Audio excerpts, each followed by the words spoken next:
For 25 years, we have been Indiana's business news leader. This is IBJ Media's Inside Indiana Business with Gary Dick. Presented by Elevate Ventures and Indiana University. Seems like the rich want to get richer and they want to leave the rest of us behind. Union workers and the big three automakers at a stalemate over money and a shorter work week. We take a closer look at the ripple effect of the UAW strike in Indiana. Indiana golf tees off on a new course. More on the governing body's new home and the economic impact it could have on central Indiana. And how this little device invented by an Evansville doctor is helping brain injury patients across the country regain the use of their hands. Hello and welcome to Inside Indiana Business. I'm Gary Dick. Factory face-off. More than 13,000 United Auto Workers walking the picket lines at General Motors, Ford, and Stellantis assembly plants as part of a historic strike that is now in its second week. And the impact is spreading to Indiana. Stellantis this week announcing 300 temporary layoffs in Kokomo, a result of the strike, and more could be on the way. Joining me now with his take on what might be next and the impact, pleased as always to be joined by Ball State economist Mike Hicks. Mike, welcome to the show. Good to be with you. Hey, we should mention, as we are taping this late in the week, it is before a deadline that the union has at least tentatively set to perhaps expand the strike. So we don't know yet what may or may not happen there. But as you look, I say historic strike. This is the first time the UAW, instead of targeting one automaker, is really targeting all three. Strategy to perhaps expand. Good strategy in your view, Mike? Yeah, I think so. The union's thought process here, I think, is let's wrap all three of the domestic producers into a single contract, at least very similar contracts. And we'll start this strike with a small number of workers and force the companies themselves to make these layoffs and absorb the unemployment security that goes with the interrupted supply chains. And I think that's really a smart financial move. Otherwise, I don't think the UAW could afford a very lengthy strike. This way, I think they're going to be able to. Yeah, as you look at the potential impact in Indiana, a major automotive state, obviously, expectation is there will probably be more layoffs. The impact, can you assess the potential impact from an economic standpoint, especially on some of these communities like Kokomo and some of these auto towns?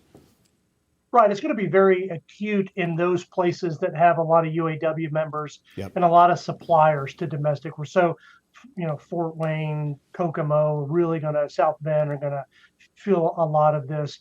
I think, the potential statewide is for more like 60,000 workers, and then follow-on jobs. If you're running a bar or restaurant outside a union shop, that's going to affect you as well. So we're not feeling it yet, but I think as this progresses into week 4, 5, 6, if it does, I think you'll start feeling some real pain in those places. Yeah. Hey, Mike, as you look at some of the factors there, they seem to be far apart: wages, benefits, shorter work week. But as you look at the electrification of the auto industry, that move, the automakers are making to electric vehicles, how does that play into this? Because the automakers are under a lot of pressure to become more efficient as they make this move. So there's sort of two parts of this, right? As you said, they got to be more efficient as they get into the production of electric vehicles. The price point on them is such that they really got to cut costs. And there's not been a lot of productivity growth that would allow for that over the past decade. The other factor that I think plays into this is that electric vehicles just require about a third as many parts as a traditional ICE engine. So about 30,000 for a typical car today, 10,000 in an electric vehicle. So the demand for those UAW workers, not at the assembly plant, but at the parts manufacturers, are going to be just a lot less. And I think that's where the union is struggling to say, we want to protect workers, we want higher wages, and we want to protect benefits to retirees. And that's a long haul in this environment. Mike, as always, great perspective on a strike that is now entering its second week. I know we'll be talking more about this in the days and weeks ahead. Thanks very much. Good to be with you. All right. Well, big news in technology this week for Indiana. The U.S. Department of Defense selecting the state as one of 8 states for a regional tech and innovation hub. Indiana's Applied Research Institute will receive $33 million in federal funding for the hub, which will focus on advancing U.S. leadership in areas like artificial intelligence, quantum technology, electromagnetic warfare, and commercial leap-forward technologies. It's all part of the CHIPS Act passed by Congress, a $280 billion piece of federal legislation aimed at boosting domestic production of microelectronics. The federal agency received 83 proposals from more than 640 organizations. Well, Indiana golf teeing off on a new course. More on plans the state's governing body has to set up ground control in a new location and the economic impact potentially on Indiana. Gary, congratulations on 25 years. I can't believe it's been that long. I can't believe how young you've stayed while the rest of us have aged. Thanks so much for informing us, entertaining us, and providing us with information that's made all of our lives better. Congratulations, Gary.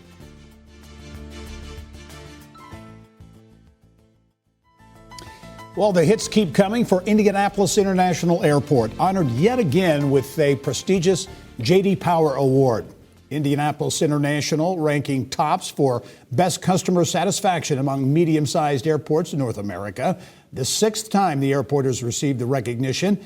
Indy International is scoring highest in getting passengers to and from leaving the airport, security checks, terminal facilities, and food and beverage options.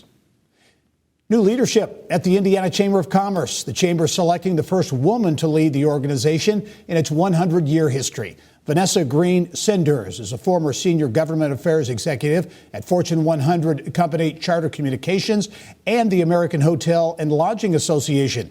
Brings extensive federal political experience to the chamber as well.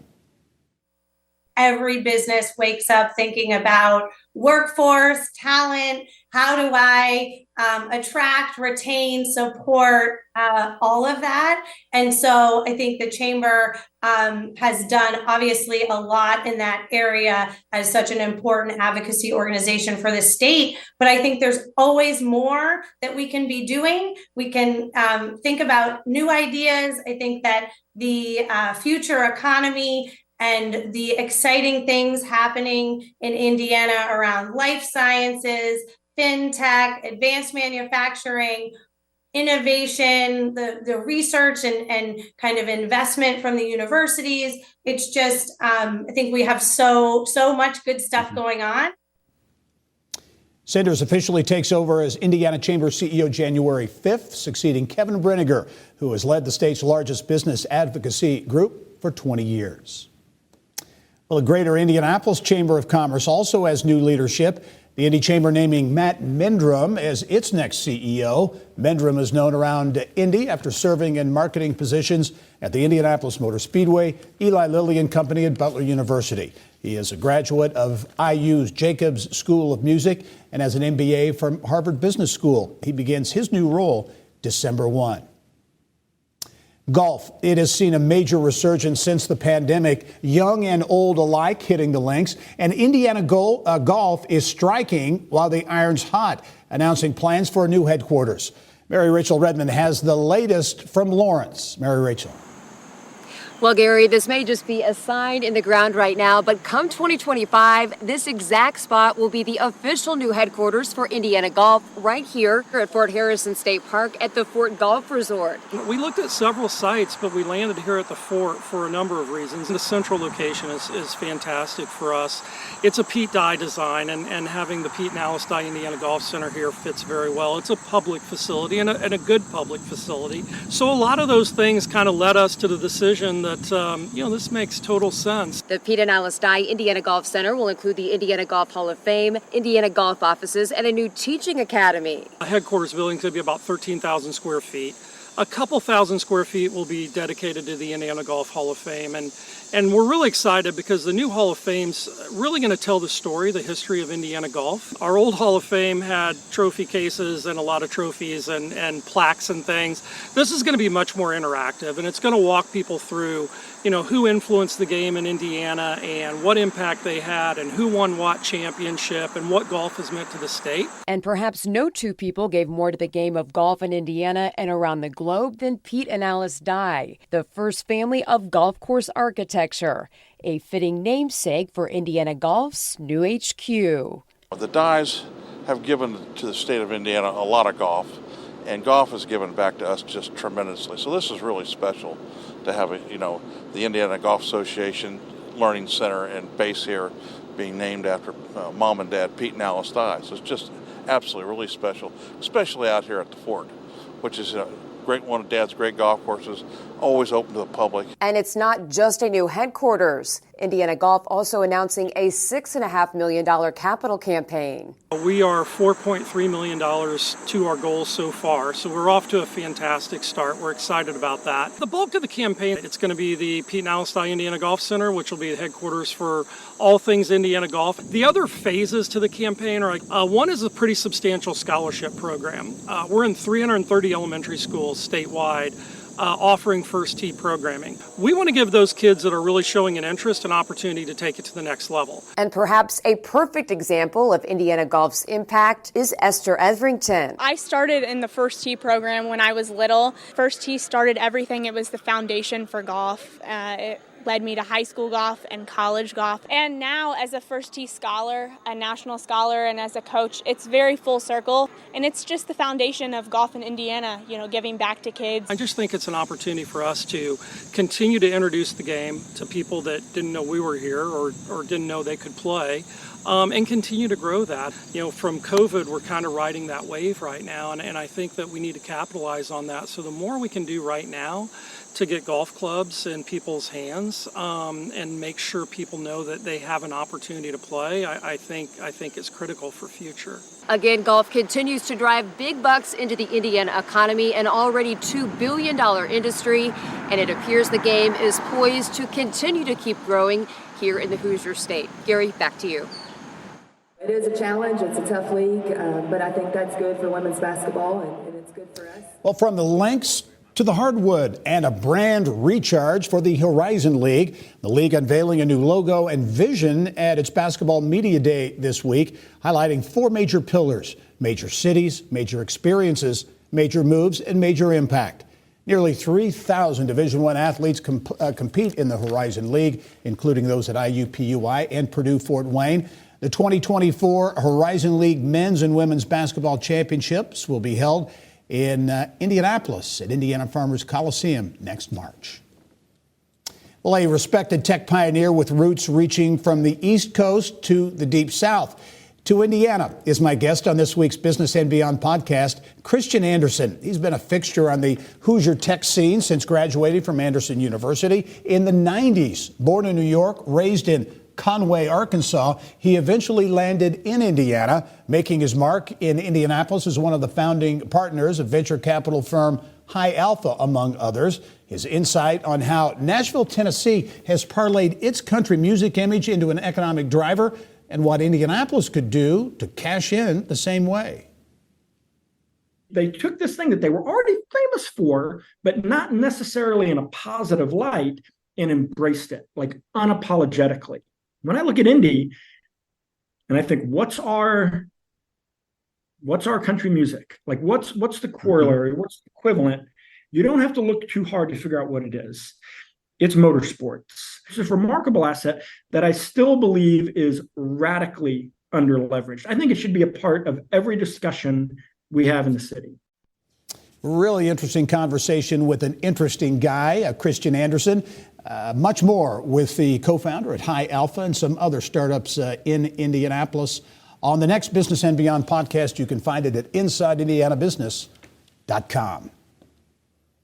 Well, a small Indiana city with big plans on the drawing board to cash in on youth tourism dollars. More on a potential game changer in the works in the Fort Wayne suburb of New Haven.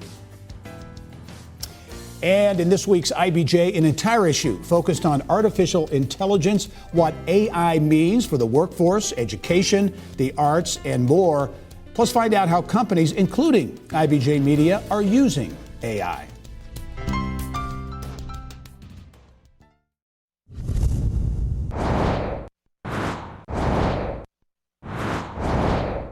Here's what's making news around Indiana, brought to you by the Indiana Association of Realtors, Indiana's 21,000 realtors, the neighbors you know, the experts you can count on.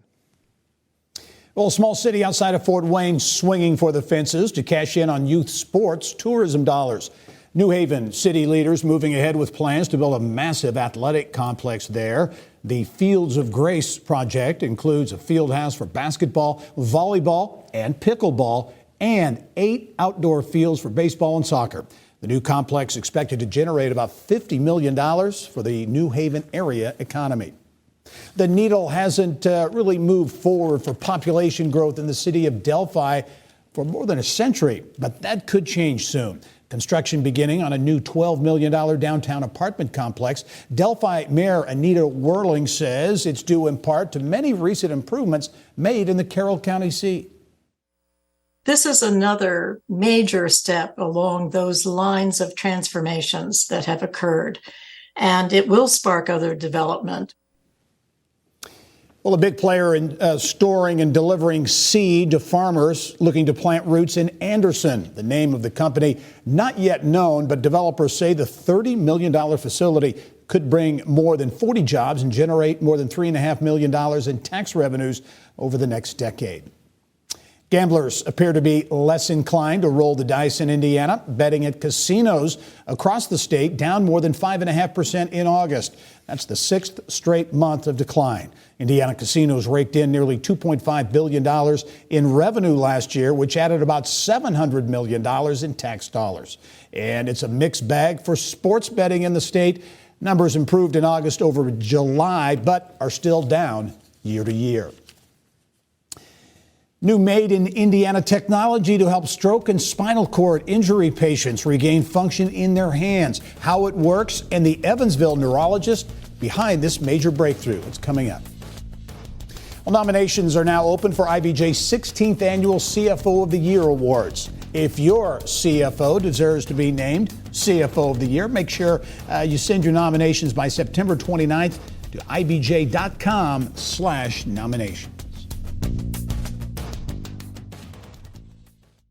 At PNC Bank, we're committed to making a difference in the lives of our customers and communities by helping them move forward financially. As a Main Street bank, we try to do right by our customers with every encounter. Our local teams offer personalized financial advice to help guide you in making the best decision. We're proud to be part of your community. PNC Bank. See how we can make a difference for you at pnc.com. Copyright 2022, the PNC Financial Services Group, Inc., all rights reserved. Well, after years of development, a neurologist in Evansville is now selling a tool he invented to help his patients regain use of their hands. Business of Health reporter Kylie Valletta is here now with more. This is a great story, Kylie. Really interesting story, Gary. Now, this tool is designed for people who lose hand function after a brain injury, very often a stroke. Using conventional methods, Dr. Luke Barr says 50 to 80% of those patients don't regain function in their hands. The high number frustrated him, and that sparked the idea for his device called Polyform 1H. Stroke and brain injuries often cause loss of function in only one hand, so most rehab methods focus on only the compromised hand. But Barr says studies show using both hands together is the best way to regain function in one, and that's the main concept behind his device. While some two-handed rehab tools are on the market, Barr says they're very expensive robotics that the vast majority of patients can't access. He says Polyform 1H is simple but sophisticated. Patients use both hands to squeeze and rotate the device, which triggers the brain's natural ability to rewire itself to overcome new challenges. It's that coordination of the left hand and the right hand.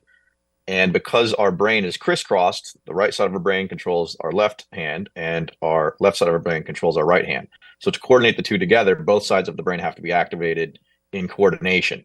And from a lot of studies, we've learned that when you activate the brain in that way, it increases the brain's ability to change itself, and we term that neuroplasticity.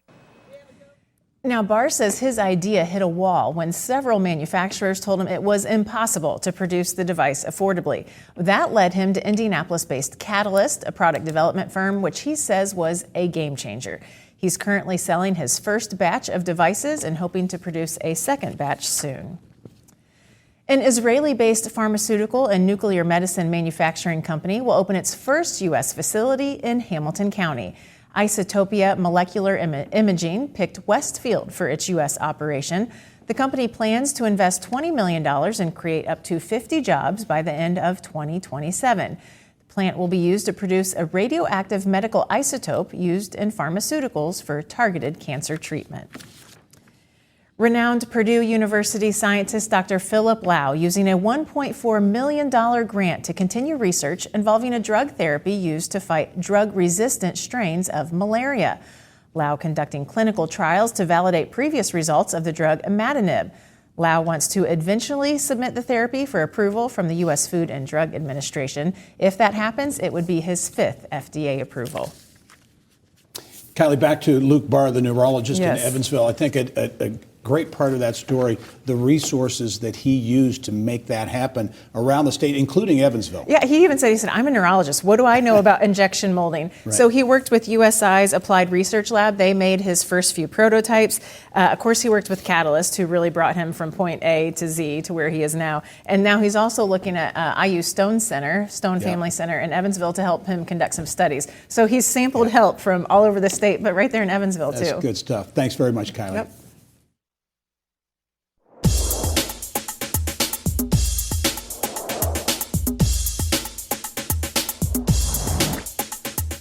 It's time now for Eye on Education. Ball State University celebrating the opening of the Brown Family Amphitheater on campus.